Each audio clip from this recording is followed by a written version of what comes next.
평생을 헌신한 시어머니에게 며느리는 달콤한 말로 전 재산을 요구했습니다. 저는 마지막 희망을 걸었지만 그 돈은 저를 고지식한 늙은이라 조롱하며 떠난 그들만의 휴가비가 되었죠.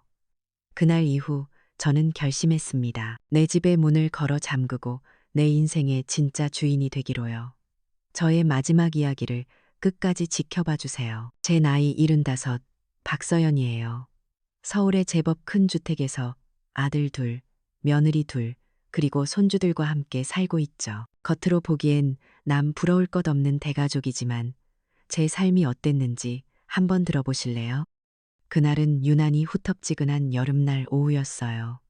부엌에서 저녁 찬거리를 다듬고 있는데 갑자기 하늘이 어두워지더니 장대 같은 비가 쏟아지기 시작하더군요.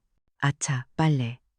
마당 빨랫줄에 널어놓은 식구들 옷이 생각나 저는 맨발로 뛰쳐나갔어요. 거실에서는 아들 내외들이 뭐가 그리 재미있는지 텔레비전을 보며 소리내어 웃고 있었죠. 제가 허둥지둥 마당으로 나가는 걸 힐끗 보는 것 같았지만 그뿐이었어요. 아무도 자리에서 일어나지 않았죠. 그들에게 마당의 빨래는 당연히 제 일이었으니까요. 빗물에 젖은 시멘트 바닥이 그렇게 미끄러울 줄은 몰랐어요. 무거운 빨래를 한아름 걷어안고 돌아서는 순간 발이 미끄러지며 그대로 뒤로 낮아빠지고 말았어요. 쿵하는 소리와 함께 엉덩방아를 찍고 무릎이 시멘트 바닥에 부딪히면서 깨질 듯한 통증이 몰려왔죠. 아, 소리도 못 내고 그 자리에 주저앉았어요. 억수같이 쏟아지는 비를 온몸으로 맞으며 거실을 쳐다봤어요. 혹시나 누가 나와주지 않을까, 넘어진 나를 보고 놀라 달려와 주지 않을까 하는 헛된 기대를 품고요. 큰아들 민호는 축구 중계에 빠져 인상을 팍 쓰며 제 쪽을 한번 쏘아보더군요. 중요한 장면에 왜 소란이냐는 듯한 눈빛이었어요. 둘째 아들 진호는 아예 대놓고 짜증을 냈죠. 영화 보는데 집중 안 되게 왜 그러시냐고요. 며느리들은 그저 소파에 몸을 기댄 채 창밖을 무심하게 바라볼 뿐이었어요. 그 순간 깨달았죠. 이 집에서 나는 그냥 소리나는 가구 같은 존재일지도 모르겠다고요. 혼자 힘으로 일어서는데 한참이 걸렸어요. 절뚝이는 다리를 이끌고 축축하고 무거운 빨래 더미를 안아들고 집 안으로 들어왔어요. 거실을 지나 방으로 들어가는 내내 8개의 눈동자 중 단 하나도 저를 향하지 않았어요. 그들의 세상엔 오직 텔레비전 속의 희극만이 존재했죠. 제 비극은 그저 배경 소음일 뿐이었어요. 그날 밤 저는 끙끙 앓았어요. 비를 맞아서인지 넘어진 충격 때문인지 온몸에서 불덩이 같은 열이 났고 시퍼렇게 멍이 든 무릎은 욱신거리다 못해 칼로 에는 듯 아팠죠. 약이라도 한 알 먹고 싶었지만 밤늦게 자는 아이들을 깨우고 싶지 않아 혼자 고통을 삼켰어요. 잠 못 이루는 밤은 어찌나 길던지요. 다음 날 아침 억지로 몸을 일으켜 부엌으로 나갔지만 도저히 아침 식사를 준비할 기력이 없었어요. 잠시 식탁 의자에 앉아 숨을 고르고 있는데 출근 준비를 마친 큰며느리 유진이가 굳은 얼굴로 제 방으로 들어왔어요. 제 창백한 얼굴이나 퉁퉁 부은 다리는 안중에도 없다는 듯 쏘아붙이더군요. 어머니, 아침밥도 안 하시고 여태 주무시면 어떡해요? 저희 지각하겠어요. 그 원망 섞인 목소리에 저는 아무 대답도 할 수 없었어요. 그저 고개만 푹 숙였죠. 사실 그런 일은 하루 이틀이 아니었어요. 저는 이 집에 살아있는 가구 혹은 당연하게 존재하는 가사도우미 같은 존재였죠. 8식구의 밥을 하고 빨래를 하고 온 집안을 쓸고 닦는 건 온전히 제 몫이었어요. 두 며느리는 참 신기할 정도로 손에 물 한 방울 묻히지 않았죠. 큰 며느리 유진이는 아주 영리한 아이예요. 항상 선수 치는 법을 알죠. 제가 부엌에서 분주하게 움직이고 있으면 슬쩍 다가와 물어요. 어머니, 제가 뭐 도와드릴 일 없을까요? 하지만 그 말이 끝나기 무섭게 아이고, 허리야. 작년에 삐끗했던 곳이 또 도졌나 봐요. 하며 허리를 부여잡, 그게 꾀병인 걸 알면서도 아프다는 사람에게 억지로 일을 시킬 수는 없는 노릇이잖아요. 그럼 저는 늘 같은 대답을 할 수밖에 없었어요. 괜찮다. 너는 들어가서 좀 쉬어라. 유진이는 남편 승진에 도움이 되는 인맥 관리가 자기 일이고 집안일은 늙은 시어머니가 소일거리 삼아 하는 게 맞다고 생각하는 것 같았어요. 작은 며느리 소희는 또 다른 유형이었죠. 그 아이의 무기는 예민함이었어요. 결혼해서 처음 집에 온 날부터 그랬어요. 어머니, 저는 피부가 너무 예민해서요. 세제만 닿으면 바로 뒤집어져요. 그 한마디는 지난 10년간 절대적인 방패가 되어 주었죠. 덕분에 우리 집 고무장갑은 제 손에만 맞는 전용 물품이 되었어요. 설거지는 물론이고 화장실 청소나 걸레 빠는 일처럼 손이 상하는 일은 자연스럽게 모두 제 차지가 되었죠. 그렇게 저는 이 집에서 보이지 않는 존재가 되어 갔어요. 제 희생은 너무나 당연한 일상이 되었고 제 감정은 누구에게도 중요하지 않았죠. 그 서러움이 극에 달했던 건 작년 남편의 기일이었어요. 며칠 전부터 혼자 장을 보고 밤새워가며 남편이 좋아했던 음식들로 정성껏 제사상을 차렸어요. 경건하게 제사를 마치고 나자 며느리들은 기다렸다는 듯 자신들의 부모님, 그러니까 제 사돈들을 집으로 불렀어요. 제가 차린 제사 음식은 순식간에 화기애애한 잔치상이 되었죠. 그들은 거실에서 가장 좋은 자리에 상을 펴고 앉아 웃고 떠들었어요. 저는요? 저는 부엌 구석 작은 상에 나물 몇 가지와 식은 밥 한 공기를 받아들고 앉아야 했어요. 어머니는 여기서 편하게 드시고 방에 들어가서 좀 쉬세요. 그 상냥한 말은 사실 여기는 당신이 낄 자리가 아니니 비켜주세요라는 뜻이었죠. 내 남편의 제삿날 내가 평생을 바쳐 지은 이 집에서 저는 그렇게 손님만도 못한 취급을 받았어요. 그날 밤 저는 남편의 영정 사진 앞에서 한참을 소리 없이 울었어요. 이제껏 살아온 세월이 너무나 허무하고 억울해서요. 하지만 그때까지도 저는 그저 제 팔자를 탓했어요. 아이들이 나빠서가 아니라 내가 부족해서, 내가 시대에 뒤떨어져서 그렇다고 생각했죠. 앞으로 닥쳐올 더 큰 배신과 상처는 꿈에도 상상하지 못한 채 그저 외롭고 고된 밤을 홀로 견뎌낼 뿐이었어요. 남편의 기일을 치르고 난 며칠 동안 집안에는 무거운 침묵이 흘렀어요. 그날 겪었던 모멸감은 쉬이 가시지 않고 앙금처럼 마음 한구석에 가라앉아 있었죠. 아이들은 여전히 저를 없는 사람 취급했고 저는 그저 숨쉬는 가구처럼 묵묵히 제 할 일을 할 뿐이었어요. 희망이라는 단어는 제 삶에서 아주 멀리 있는 것만 같았죠. 그런데 며칠 뒤 뜻밖의 일이 생겼어요. 둘째 며느리 소희가 제 방으로 살갑게 찾아온 거예요. 평소에는 용건이 없으면 제 방 근처에도 오지 않던 아이였는데 말이죠. 소희는 제 옆에 바싹 다가앉아 제 손을 잡으며 환하게 웃었어요. 그 모습이 어찌나 낯설던지. 어머니, 요즘 기운도 없으시고 좋은 일 없으신가 해서요. 라며 운을 떼더군요. 그러고는 아주 비밀스러운 이야기를 들려주듯 목소리를 낮춰 속삭였어요. 친구에게서 들은 아주 좋은 투자 정보가 있다는 거였죠. 아는 사람만 하는 건데 원금 보장은 물론이고 한 달이면 이자가 두둑하게 붙어서 나온다는 이야기였어요. 몇백만 원만 넣어도 용돈벌이로는 아주 쏠쏠할 거라고 제게 함께하지 않겠냐고 묻더군요. 솔직히 말해서 저는 그런 이야기에 혹하는 사람이 아니에요. 평생 돈 한 푼 허투루 쓰지 않고 살아왔으니까요. 하지만 그 순간 제 마음을 움직인 건 돈이 아니었어요.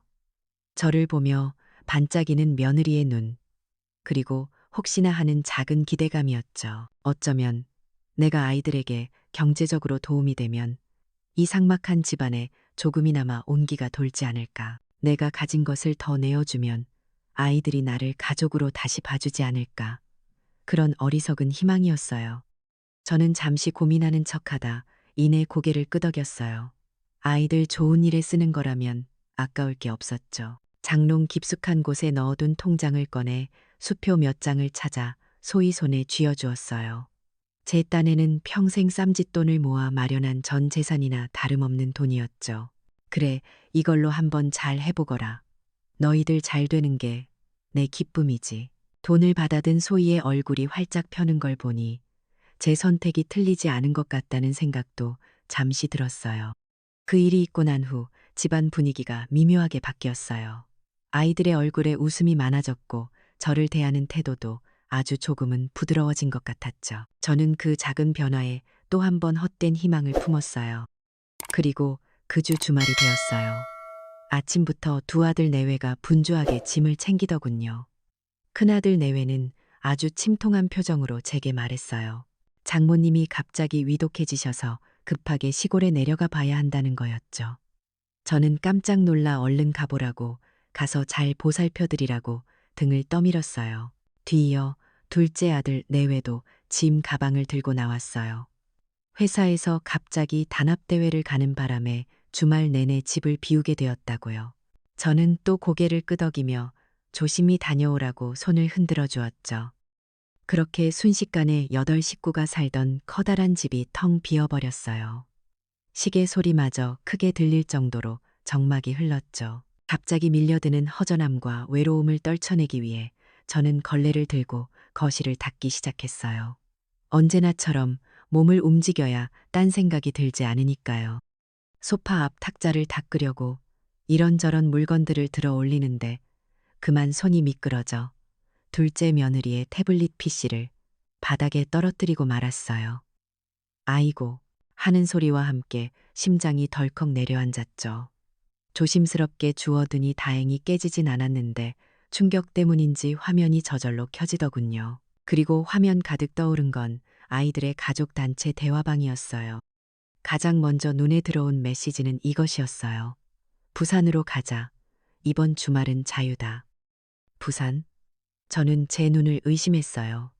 분명히 한쪽은 장모님이 위독하시다 했고 다른 한쪽은 회사 단합대회를 간다고 했는데 부산이라니요. 심장이 불길한 예감으로 빠르게 뛰기 시작했어요. 혹시나 하는 마음에 떨리는 손가락으로 화면을 위로 쓸어 올렸어요.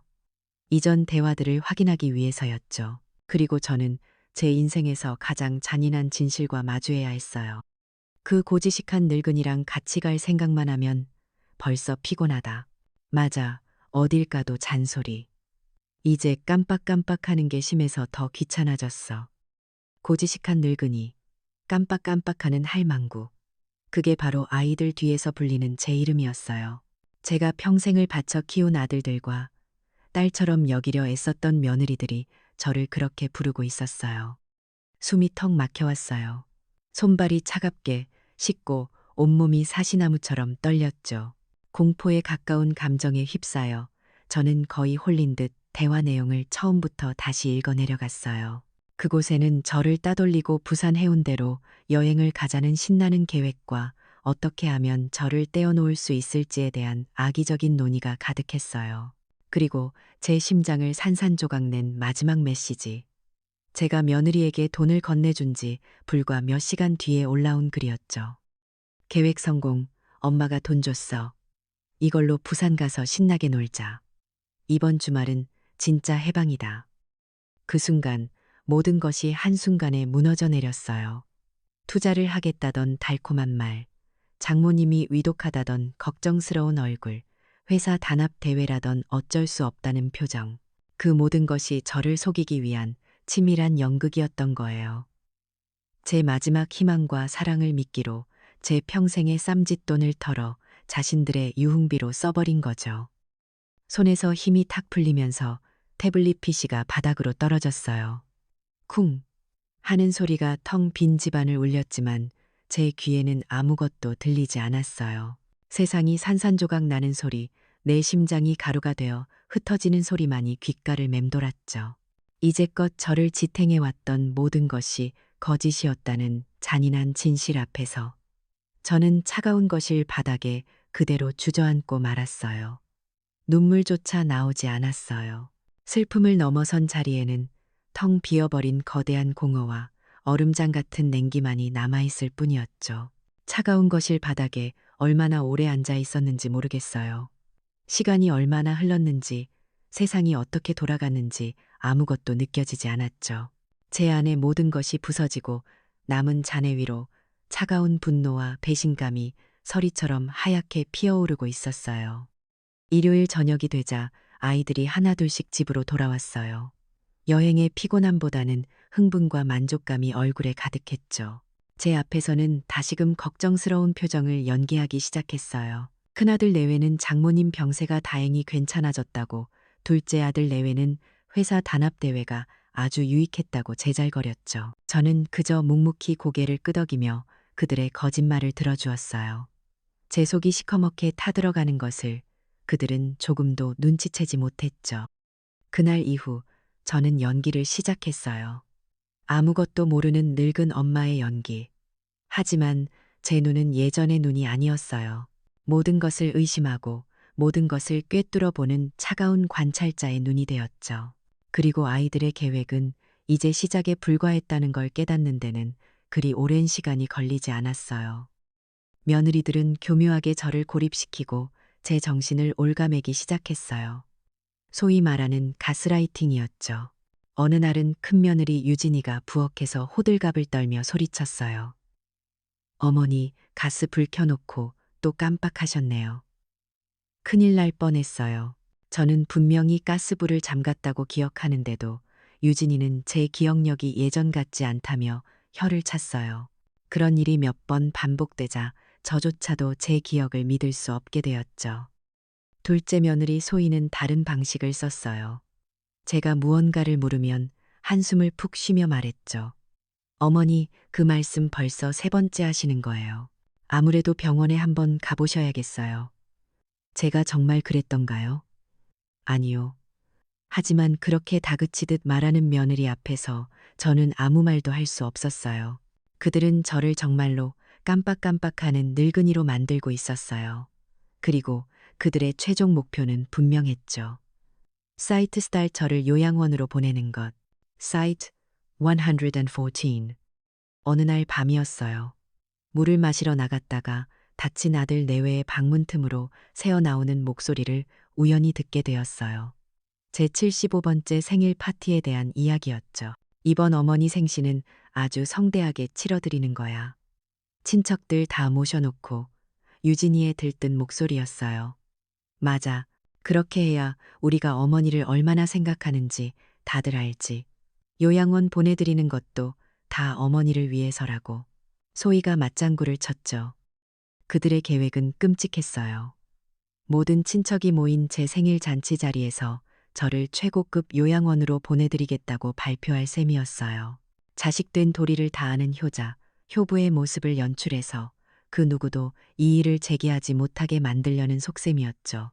그리고 제가 요양원으로 떠나자마자 이 집을 팔아치울 계획이었어요.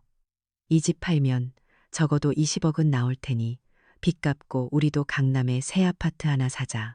그 말을 듣는 순간 저는 온몸에 피가 차갑게 식는 것을 느꼈어요. 방으로 돌아와 저는 어둠 속에서 밤을 지새웠어요. 눈물조차 나오지 않았죠. 슬픔을 넘어선 자리에는 오직 뼈를 애는 듯한 분노와 결심만이 남았어요. 이대로 당할 수는 없다. 내 인생을, 내 집을, 내 존엄성을 이렇게 빼앗길 수는 없다. 그때 뇌리를 스치는 기억 하나가 있었어요. 수십 년 전 남편이 세상을 떠나기 얼마 전 저를 앉혀놓고 했던 말이었죠. 젊은 시절 아직 강남이 허벌판이었을 때 사둔 작은 땅이 있다는 이야기. 남편은 제 손을 꼭 잡으며 말했어요. 서연아, 이건 내가 당신에게 주는 마지막 선물이야. 내가 없더라도 당신을 지켜줄 방패가 될 게다. 아이들에게도 말하지 말고 당신 이름으로 고이 간직하고 있어. 혹시라도 힘든 날이 오면 그때 열어보게. 그동안 까맣게 잊고 있었던 남편의 유언이었어요. 저는 미친 사람처럼 장롱을 뒤지기 시작했어요. 그리고 가장 깊숙한 곳, 낡은 비단함 속에서 먼지 쌓인 나무 상자 하나를 찾아냈죠. 떨리는 손으로 상자를 열자 그 안에는 빛바랜 봉투 하나가 들어 있었어요. 봉투 안에는 토지 등기 권리증이라는 낯선 이름의 서류 한 장이 잠들어 있었어요. 다음 날 아침 저는 평생 처음으로 아이들에게 거짓말을 했어요. 무릎이 계속 아파서 병원에 좀 다녀오겠다고요. 아이들은 귀찮다는 표정이 역력했지만 혹시라도 제 건강 문제로 자신들의 계획에 차질이 생길까봐 마지못해 허락했죠. 저는 병원이 아닌 구청으로 향했어요. 수십 년 만에 혼자 타보는 버스는 낯설었고 북적이는 관공서는 두려웠지만 저는 망설이지 않았어요. 담당 공무원에게 등기 권리증을 내밀고 확인을 부탁했을 때 제 심장은 터질 것처럼 뛰었어요. 잠시 후 컴퓨터 화면을 보던 젊은 직원이 고개를 들며 말했죠. 박서연 어르신 맞으시네요.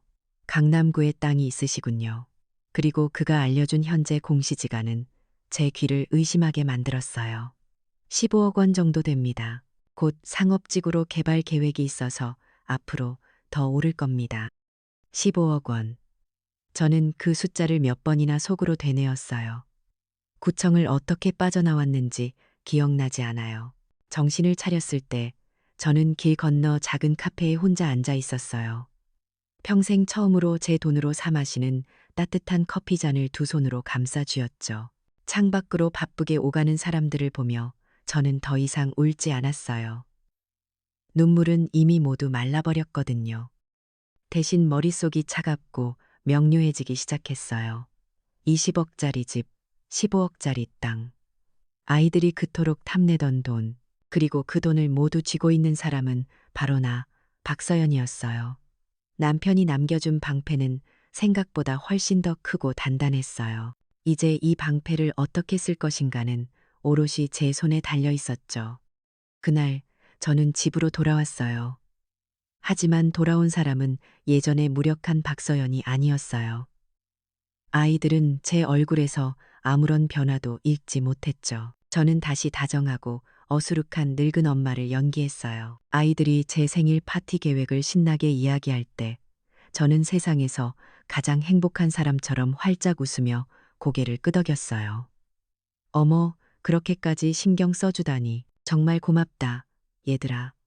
제 완벽한 연기에 아이들은 완전히 안심하고 의심을 거두었죠. 그들은 몰랐어요. 자신들이 공들여 준비하는 그 화려한 생일 파티가 사실은 그들의 모든 것을 무너뜨릴 심판의 무대가 될 것이라는 것을요. 복수를 결심한 그날 이후 제 하루는 두 개의 무대가 되었어요. 하나는 아이들 앞에서 연기하는 순진하고 고마워할 줄밖에 모르는 늙은 엄마의 무대였고, 다른 하나는 아무도 없는 곳에서 차갑게 칼날을 가는 나 자신만의 무대였죠. 아이들은 자신들의 계획이 착착 진행되는 것에 완전히 도취되어 있었어요. 제 눈치를 살피기는커녕 오히려 축제 분위기였죠. 거실에서는 하루가 멀다 하고 제 생일 잔치를 열어줄 고급 레스토랑에 대한 이야기가 오갔어요. 거긴 룸에서 한강이 바로 보여서 전망이 끝내준대. 큰 며느리 유진이가 잡지를 펼쳐 보이며 말하면 작은 며느리 소희는 어머니 호강시켜드리는 건데 이 정도는 해야죠. 라며 맞장구를 쳤죠. 그들의 효심은 한없이 과시적이었어요. 식탁 위에는 실버타운이니 프리미엄 요양원이니 하는 브로셔들이 우연히 놓여있기 시작했어요. 제가 그걸 보고 얼마나 감동할지, 자기들끼리 눈빛을 교환하며 킥킥대는 걸 저는 모른 척해야 했어요. 심지어는 벌써부터 집을 내놓을 부동산 중개사와 통화하며 집값 시세를 확인하는 소리까지 들려왔죠. 그들은 제가 곧 사라질 존재라는 확신에 차 있었어요. 그들이 자신들의 연극에 심취해 있는 동안 저 또한 제 연극의 소품들을 하나씩 준비했어요. 아이들이 모두 출근하고 텅 빈 집에서 저는 조용히 전화를 걸기 시작했어요. 첫 번째 전화는 남편의 오랜 거래처였던 은행의 지점장에게였어요. 남편이 살아있을 때부터 저를 사모님이라 부르며 깍듯하게 대했던 믿을 만한 사람이었죠.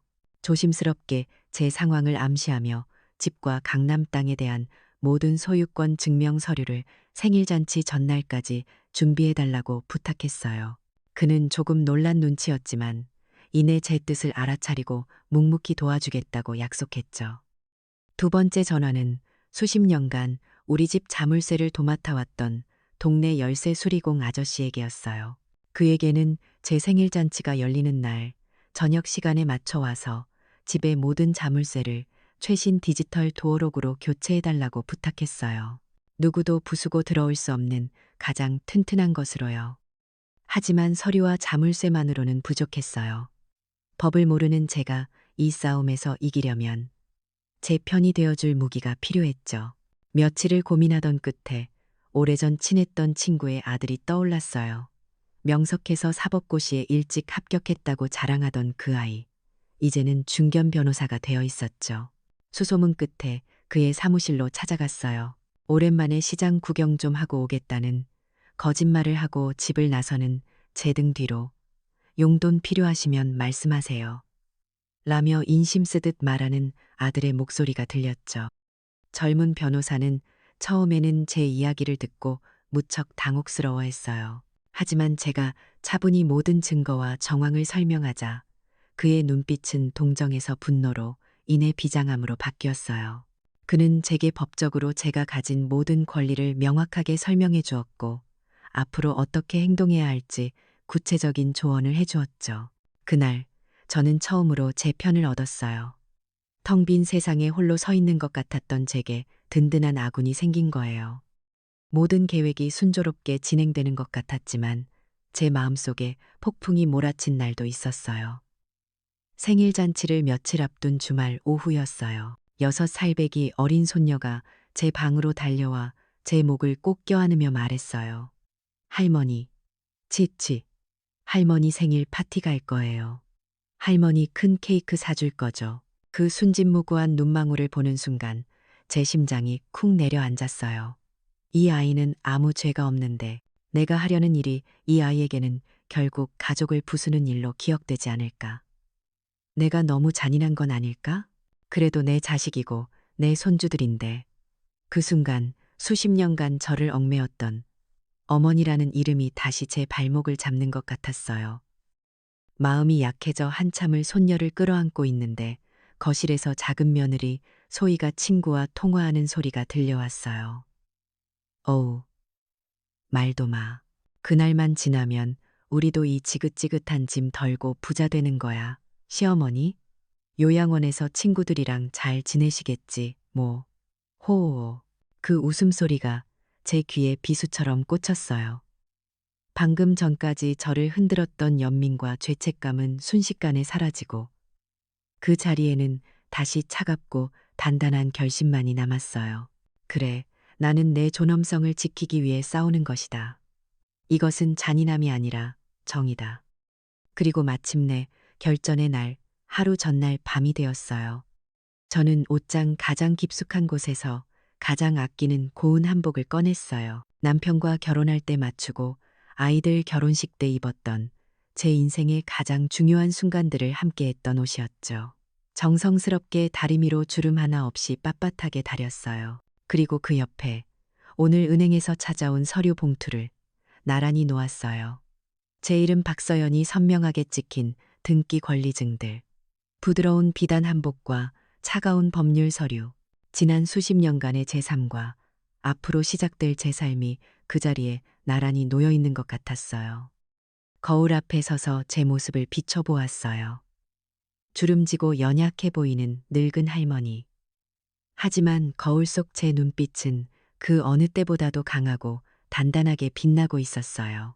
아이들은 내일 세상에서 가장 행복한 표정으로 자신들의 함정에 걸어 들어올 제 모습을 기대하고 있겠죠. 그리고 저는 기꺼이 그들의 기대에 맞춰 최고의 연기를 보여줄 생각이었어요. 폭풍은 바로 코앞까지 와 있었고 저는 그 폭풍의 한가운데로 걸어 들어갈 모든 준비를 마친 상태였죠. 결전의 날 제 75번째 생일잔치가 열렸어요. 아이들이 예약한 한강이 보이는 화려한 레스토랑의 연회장은 마치 잘 짜인 연극 무대 같았죠. 오랜만에 만나는 친척들의 얼굴에는 반가운 웃음꽃이 피었고 아이들은 저를 가장 상석에 모시고는 진짜 효자, 효부라도 된 것처럼 살갑게 굴었어요. 저는 곱게 다려 입은 한복 차림으로 그 중심에 앉아 그저 인자한 미소만 짓고 있었죠. 제 속에서 어떤 폭풍이 휘몰아치고 있는지는 아무도 몰랐어요. 잔치가 한창 무르익을 무렵 드디어 연극의 하이라이트가 시작되었어요. 두 아들, 민호와 진호가 나란히 단상 위로 올라갔죠. 큰아들 민호가 먼저 마이크를 잡고는 금방이라도 눈물을 쏟을 것처럼 목이 맨 목소리로 입을 열었어요. 오늘 저희 형제는 사랑하는 어머니를 위해 아주 중요한 결정을 내렸습니다. 요즘 들어 부쩍 기력이 쇠하시고 자꾸 깜빡깜빡하시는 어머니를 볼 때마다 저희는 밤잠을 설쳤습니다. 여기저기서 안타까운 탄식이 흘러나왔어요. 뒤이어 작은 아들 진호가 바통을 이어받았어요. 그래서 저희는 어머니의 남은 여생을 가장 편안하고 안전하게 보내드릴 수 있도록 국내 최고의 시설을 갖춘 프리미엄 실버타운에 보내드리기로 결정했습니다. 그 말이 끝나자마자 연회장 대형 스크린에는 최고급 호텔처럼 보이는 요양원의 홍보 영상이 흘러나오기 시작했어요. 넓은 정원, 스파시설, 24시간 의료진 대기. 친척들은 감탄사를 연발하며 박수를 쳤죠. 어머, 자식들 정말 효심이 지극하네. 나도 저런 데서 늙고 싶다야. 아이들은 그 찬사를 온몸으로 즐기며 의기양양한 표정으로 저를 바라보았어요. 자신들의 완벽한 각본에 스스로 감동한 눈치였죠. 모든 시선이 제게로 쏠렸어요. 저는 자리에서 천천히 일어나 단상으로 걸어나갔어요. 그리고 두 아들의 손을 꼭 잡았죠. 제 눈에는 촉촉하게 눈물이 고여 있었어요. 내 아들들, 이렇게까지 엄마를 생각해 주는구나. 정말 고맙다. 오늘이 내 인생에서 가장 행복한 날이다. 제 진심 어린 감동의 연기에 아이들은 만족스러운 미소를 지었어요. 바로 그 순간이었어요. 제 핸드백 속 핸드폰이 짧게 징 하고 울렸어요. 약속된 신호였죠. 열쇠 수리공에게서 온 작업 완료 메시지였어요. 이제 모든 준비는 끝났어요. 저는 갑자기 현기증이 나는 척하며 이마를 짚었어요. 얘들아, 내가 너무 감격했나 보다. 기운이 없어서 먼저 좀 들어가 봐야겠. 너희들은 남아서 손님들 잘 대접하렴. 아이들은 제 건강이 자신들의 계획에 차질을 줄까 염려하면서도 한편으로는 이제 모든 것이 끝났다는 안도감에 쾌히 저를 보내주었어요. 큰며느리 유진이는 제 등을 두드리며 속삭였죠. 어머니, 푹 쉬세요. 내일 저희가 짐 정리 도와드리러 갈게요. 그 목소리가 얼마나 역겨웠는지. 아이들이 잡아준 택시를 타고 레스토랑을 빠져나오며 저는 룸미러로 멀어지는 그들을 보았어요. 그들은 서로를 얼싸안고 환호하며 아마도 곧 손에 들어올 20억을 어떻게 나눌지 행복한 상상에 빠져 있었겠죠. 집에 도착하자 익숙했던 현관문은 차갑고 낯선 디지털 도어록으로 바뀌어 있었어요. 저는 미리 받아둔 비밀번호를 누르고 안으로 들어갔어요. 그리고 거실 소파에 앉아 조용히 그들이 돌아오기를 기다렸죠. 2시간이 지났을까요? 밖에서 요란한 웃음소리와 함께 술에 취한 아이들이 돌아왔어요. 하지만 그들의 웃음소리는 곧 당황스러운 정적으로 바뀌었죠.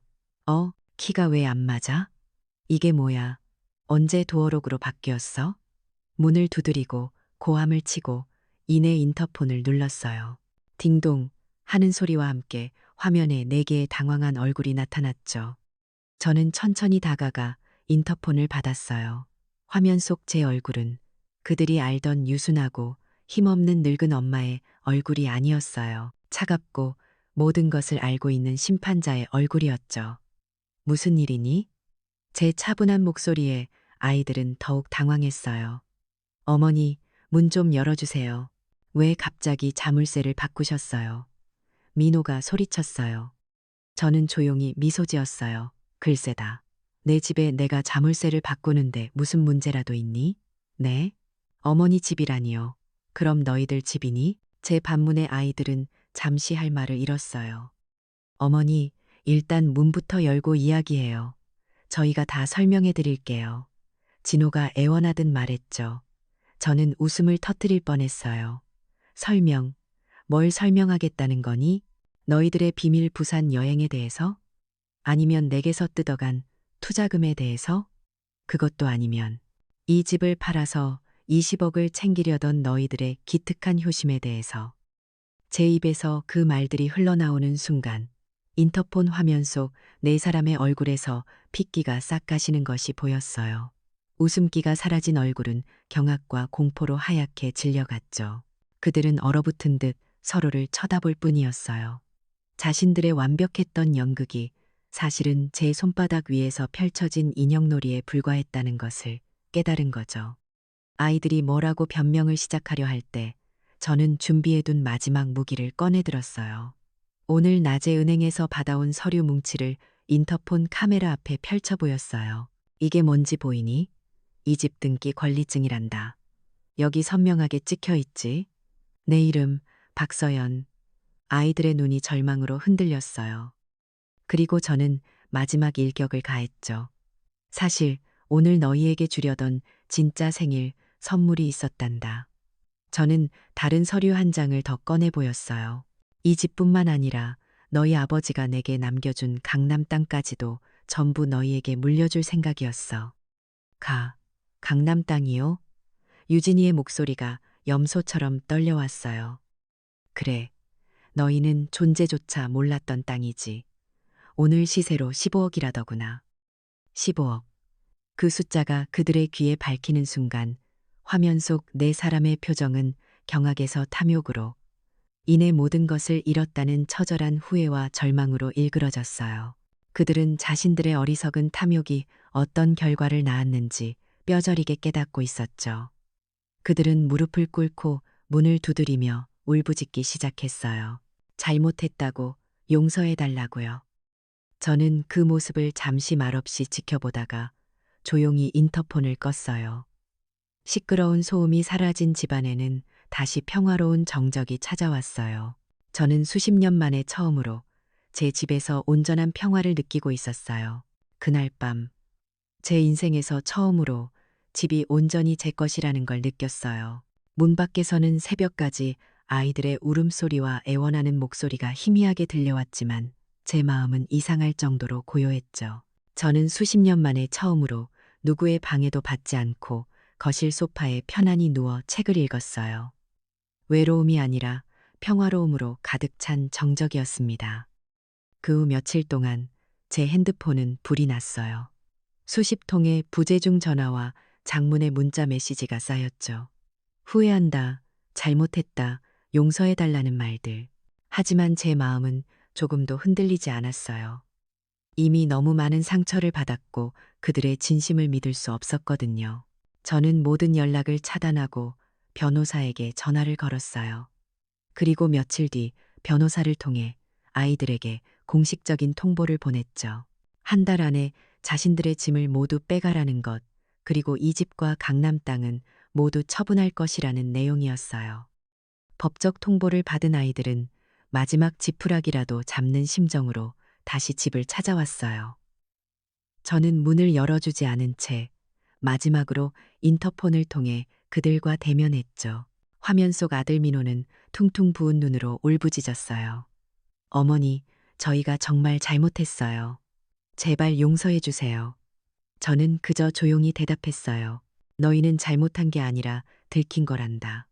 그 말을 끝으로 저는 인터폰을 꺼버렸어요. 그것이 제 자식들과의 마지막 대화였죠. 그 후에 몇 달은 제 인생을 정리하는 시간이었어요. 아이들의 짐이 빠져나간 텅 빈 집을 저는 부동산에 내놓았어요. 수십 년의 세월과 제 희생이 고스란히 담긴 집을 파는 것이 쉽지는 않았지만 과거에 얽매여 살고 싶지는 않았어요. 강남 땅도 함께 처분했죠. 모든 것이 정리되자 제 손에는 평생 만져볼 것이라고 상상도 못했던 큰돈이 쥐어졌어요. 저는 그 돈으로 서울 남쪽 공원이 내다보이는 한적한 실버타운의 아담한 재보금자리를 마련했어요. 평생을 대가족에 맞춰 살아온 제가 처음으로 온전히 제 취향대로 집을 꾸몄죠. 파스텔 톤의 부드러운 벽지, 창가에는 싱그러운 화분들, 모든 것이 제 마음에 쏙 들었어요. 그리고 저는 제 인생의 새로운 장을 열기 시작했어요. 어릴 적 꿈이었지만 먹고 사느라 잊고 지냈던 그림을 배우기 시작했고 복지관에서 영어 수업도 들었죠. 처음에는 어색했지만 새로운 것을 배우는 즐거움은 상상 이상이었어요. 북클럽에 가입해서 좋은 친구들도 사귀었죠. 저와 비슷한 상처를 가진 할머니들과 이야기를 나누며 서로를 위로하고 응원했어요. 박 여사님은 정말 용감하세요. 그 나이에 그런 결정을 내리기가 쉽지 않았을 텐데 친구들은 저를 보며 말했어요. 저는 그저 웃으며 대답했죠. 용감한 게 아니라 그냥 더 이상 나를 버려두고 싶지 않았을 뿐이에요. 그렇게 새로운 삶에 익숙해져 가던 어느 가을날이었어요. 집으로 편지 한 통이 배달되었어요. 겉봉투에 쓰인 글씨는 틀림없는 큰아들 민호의 것이었죠. 심장이 쿵 내려앉았어요. 한참을 망설이다 저는 조심스럽게 편지를 열어 읽기 시작했어요. 편지는 절절한 후회와 사죄의 말로 가득 차 있었어요. 아내는 결국 이혼 서류를 내밀었다고 하더군요. 친어머니도 배신하는 남자와는 살 수 없다는 말을 남기고 떠났다고요. 회사는 권고사직을 당했고 이제는 월세방을 전전하는 신세가 되었다는 내용이었죠. 그는 용서를 구하지 않았어요. 그저 자신이 얼마나 어리석었는지 어머니의 사랑이라는 가장 소중한 것을 제 손으로 어떻게 부쉈는지 뒤늦게 깨달았다는 고백만이 담겨 있었죠. 저는 편지를 다 읽고 말없이 벽난로로 다가갔어요. 그리고 타오르는 불길 속으로 편지를 떨어뜨렸죠. 종이가 순식간에 검은 재로 변하며 사라지는 모습을 보며 저는 마음속으로 되뇌었어요. 그래, 어떤 잘못은 용서받을 수 없는 거란다. 그게 너희가 평생 안고 가야 할 인생의 교훈이다. 제 마음속에 남아있던 마지막 분노의 불씨가 그 편지와 함께 완전히 사그라드는 것을 느꼈어요. 이제 정말 끝이었죠. 1년이라는 시간이 더 흘렀어요. 저는 이제 제법 화가 나는 소리를 듣게 되었죠.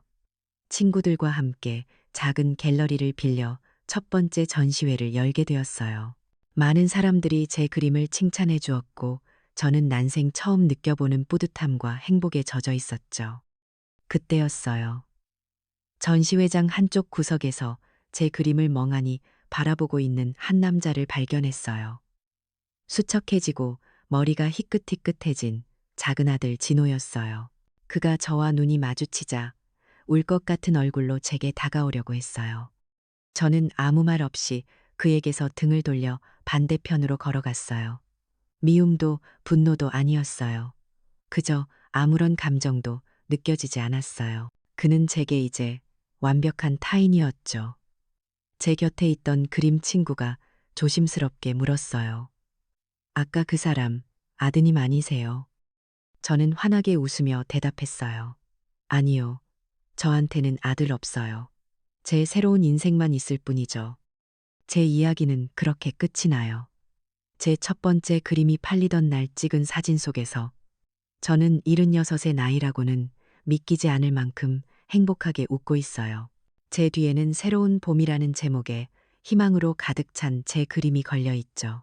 기나긴 폭풍우가 지나간 자리에 저는 파괴된 과거의 잔해가 아닌 온전히 저 자신을 위한 새로운 삶을 단단하게 세워 올린 거예요. 희생하는 어머니 박서연이 아닌 독립적이고 존엄한 인간 박서연으로 다시 태어난 거죠. 박서연 할머니의 이야기는 우리에게 보여줘요. 진정한 효도란 물질이 아닌 마음에서 우러나오는 존중이라는 것을요. 때로는 가장 큰 복수가 상대를 파멸시키는 것이 아니라 나 자신의 존엄성을 되찾고 온전히 행복해지는 것일지도 모릅니다. 언제든 다시 시작할 용기만 있다면 말이죠.